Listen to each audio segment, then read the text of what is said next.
तुम्ही जी मंडळी आहात आता त्यांच्यासाठी आम्हाला काम मागे अनिल देशमुख साहेब आपली जेव्हा मीटिंग झाली तेव्हा मी सांगितलं की आम्ही तन-मन धन तुमच्या पाठीशी जबाबदारी पुढच्या काळात तुम्ही सुद्धा मोठे झाले पाहिजे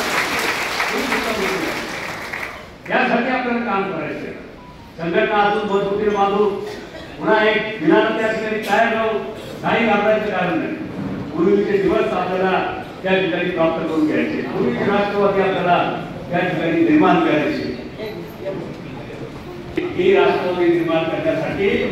आदरणीय पवार साहेबांना आदरणीय सुप्रियाताईंना आदरणीय जयंतरावांना नवनिर्वाचित शशिकांत शिंदे प्रदेशाध्यक्ष राष्ट्रवादी भवनमध्ये हा कार्यक्रम पहिला त्यांचा कार्यक्रम गचागच गर्दी पहिल्या वेळेस हा तुडुंब भरलेला दिसत अजूनही जिल्ह्याभरातून सर्व आपली ताकद जिथं असेल मला माहिती की आपली ताकद कोणत्या तालुक्यात किती आपली ताकद किती कोणत्या तालुक्यात किती आहे तुम्हाला माहिती मला माहिती आपल्या ताकदीच्या बाहेर आपल्याला दोघीचं नाव आणायचं नाही शहर असेल ग्रामीण भाग असेल महाविकास आघाडी म्हणून आपल्याला या सगळ्या गोष्टीला सामोरं जायचंय आणि दाखवून द्यायचंय ही उद्याच्या महाराष्ट्राची आणि उद्याच्या दिल्लीच्या निवडणुकीची नांदी आपल्याला या निवडणुकीच्या माध्यमातून दाखवून द्यायची मागच्या काळातल्या विधानसभेच्या झालेल्या निवडणुका मशीनवर किती लढल्या गेल्या आणि लोकांवर किती लढल्या गेल्या हे सगळं आपल्याला माहिती त्याच्या कोणाची काही जात नाही परंतु आता ही तुमच्या आमच्या सगळ्यांची प्रतिष्ठेची लढाई आपल्या अस्तित्वाची ही लढाई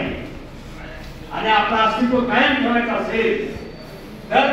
आदरणीय शरद पवार साहेबांसारखे नेतृत्व आपल्याकडे तर आपण त्यांचं अस्तित्व आपलं अस्तित्व आपलं नेतृत्व आणि तुम्ही सगळे जण भावी नेतृत्व नेते या सगळ्यांची ताकद आपल्याला पुढच्या काळात या ठिकाणी दाखवून द्यायची मला खात्री की आपण या समाजामध्ये राहणारे सगळे जाती धर्माचे पंथाचे लोक बहुजन असतील अल्पसंख्याक असतील ओबीसी असतील सगळे असतील या सगळ्यांची ताकद आपल्याला पवार साहेबांच्या पाठीमागे उभी करायची आणि ताकद त्या ठिकाणी उभी करत असताना आपल्याला तुटून पडायचे पुढच्या काळामध्ये तुटून पडायचे त्याशिवाय आपण इलाज नाही अग्रे विसरा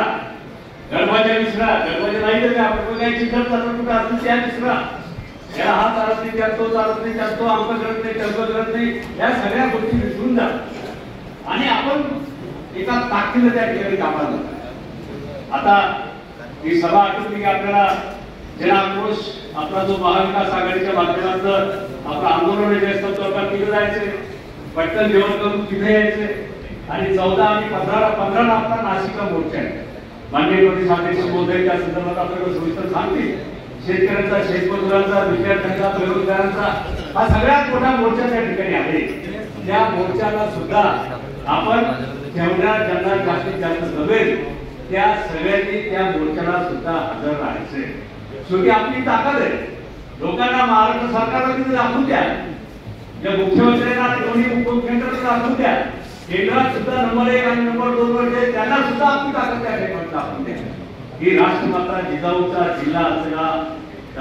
जन्मस्थान असलेला हा जिल्हा आणि संत गजानन महाराज शेगाव हे चिकंबभूमी असलेला आपला हा जिल्हा जिजाऊच्या आणि संत गजानन महाराजांची ताकद महाराष्ट्राला दाखवा देशाला दाखवा एवढंच या ठिकाणी सांगतो आणि थांबतो धन्यवाद जय हिंद जय महाराष्ट्र